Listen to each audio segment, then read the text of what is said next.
Welcome back to CrimePod Castle. I'm thrilled to have you here for the 7th episode of our series, Ghosts of the Past. Today, we're diving deep into a case that sent shivers down the spines of people across India. Buckle up. This one is a wild ride. It's 1986, Mumbai. The city's bustling with life, as always. And right in the heart of it, we have JJ Hospital. A beacon of hope, a place where people went to heal, to get better. But then something sinister started to unfold. Unexplained deaths. Yeah. 14 patients, most of them on the verge of recovery. Gone. Just like that. It was like a scene out of a nightmare. Imagine you're in the hospital expecting to get better, and suddenly... You're on death's door. Exactly. And nobody could figure out why. It must have been utter chaos.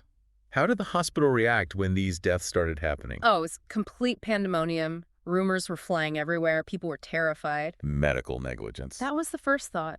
Then came the whispers of contagious diseases. Some even thought it was supernatural, right? Oh, yeah. When logic fails, people turn to the unexplained. The hospital, though, they were scrambling. Launching investigations, reviewing every single procedure, every medication. They were desperate for answers. So they were actively trying to find out what was going on? Did those initial investigations turn up anything? Any clues? Well, the autopsies were the first sign that something truly wasn't right. Traces of a toxin, but they couldn't identify it. A complete mystery. And the victims themselves? Any connection between them? Different ages, different ailments, different walks of life. The only thing they had in common was ward number 4. That and the way they died. Oh, so? Sudden seizures, respiratory failure, then cardiac arrest. All within hours. That's horrifyingly fast. So you have this unknown toxin, a specific ward, and a rapid decline. This is starting to sound less like a medical mystery and more like a crime scene. You're catching on. The Mumbai police were brought in. Makes sense. Yeah. This was no longer just a hospital matter. Did they find anything? They were thorough, I'll give them that. Checked for contamination, scrutinized the pharmaceutical companies, even went through the hospital's entire inventory. Sounds like they were leaving no stone unturned. Any results? Dead ends everywhere. Yeah. No signs of deliberate poisoning, no dodgy pharmaceuticals, and the hospital's records were clean. So it was back to square one. Pretty much. The lack of leads shifted their focus onto the hospital staff. Especially those working on ward number 4. Right, exactly. They interviewed everyone, trying to uncover anything suspicious, any conflicts, any unusual behavior. Any red flags popping up? Sadly, no. Lots of office drama, sure, but nothing concrete to link anyone to the deaths. Plus, this was 1986. Forensic science wasn't what it is today. So the case went cold. Yeah. All those unanswered questions, families left with unimaginable loss, and a killer or killers walking free. It's a chilling thought. A ward of hope transformed into a scene of unexplained tragedies.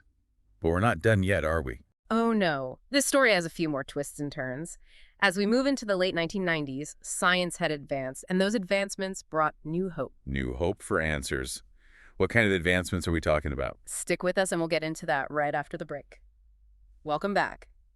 So as I was saying, the late 1990s saw a boom in forensic technology. So what kind of technology helped to crack this case open again? One of the big ones was this thing called HPLC. It stands for High Performance Liquid Chromatography. HPLC. Catchy.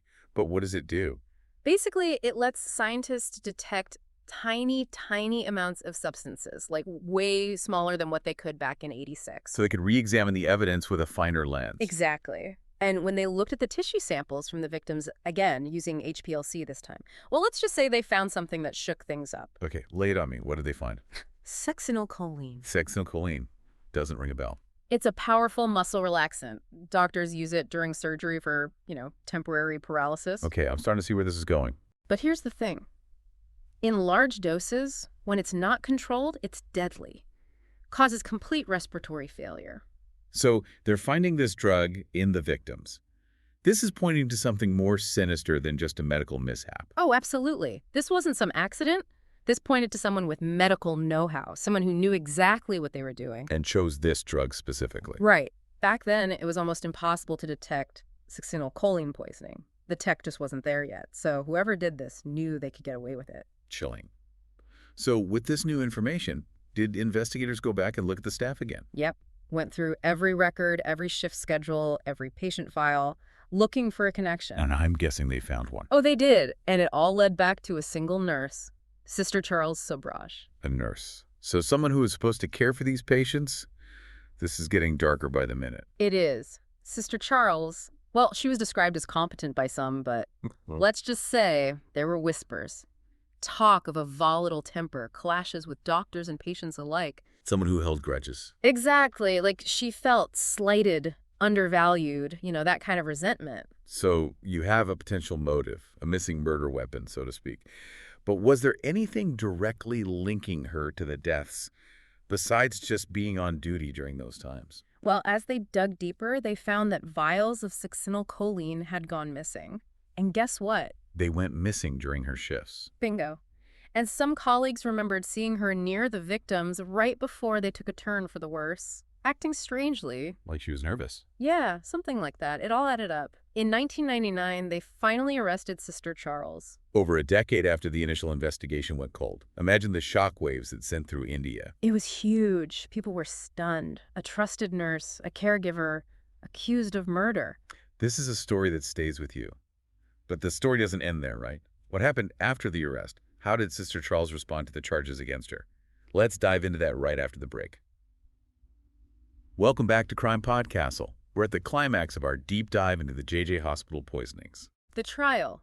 Sister Charles Sobhraj in the courtroom, facing those chilling charges. A nation watching.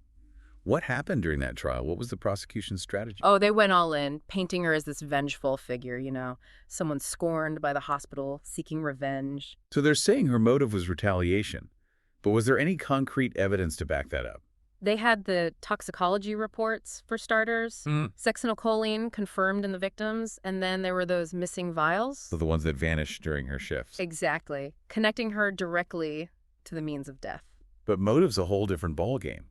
Did they have anything to suggest why she would do something so horrific? They focused on this idea of resentment, showed evidence of her conflicts with colleagues, complaints about being overlooked, that sort of thing. So the prosecution's claiming years of perceived injustice led to this explosion of rage directed at patients. But was there a specific trigger? Not really. They argued it was more like a slow burn, Years of simmering anger finally boiling over. It's a chilling thought. This idea that unchecked resentment can morph into something so destructive. But what about her defense? What was their side of the story? Oh, they fought tooth and nail. Claimed she was innocent, that the evidence was all circumstantial. So they're trying to cast doubt, poke holes in the prosecution's case. Did it work? They tried. Brought in character witnesses, folks vouching for her good nature, even medical experts to question the toxicology reports. Trying to create reasonable doubt, a classic strategy. Yeah, but in the end, it wasn't enough. The jury reached a verdict. After months of deliberation, guilty on multiple counts of murder. And the sentence? Life in prison. Justice served, in a way. Yeah. But it still leaves you with this unease, doesn't it? Totally. How could someone entrusted with care cause such harm? It really makes you think. It makes you question everything. And it highlights the need for vigilance, for accountability within healthcare. Absolutely. This case was a wake-up call. A tragic one, but a wake-up call nonetheless. A reminder that evil can hide in plain sight, even in places we associate with healing. True that. Well, folks, there you have it. The JJ Hospital poisonings. A chilling tale of betrayal, resentment, and ultimately, a quest for justice that spanned over a decade.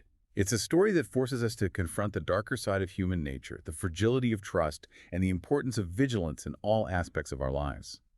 If you found this deep dive into the dark heart of Mumbai as captivating as we did, make sure to subscribe and follow CrimePod Castle for more spine-tingling stories from the annals of history.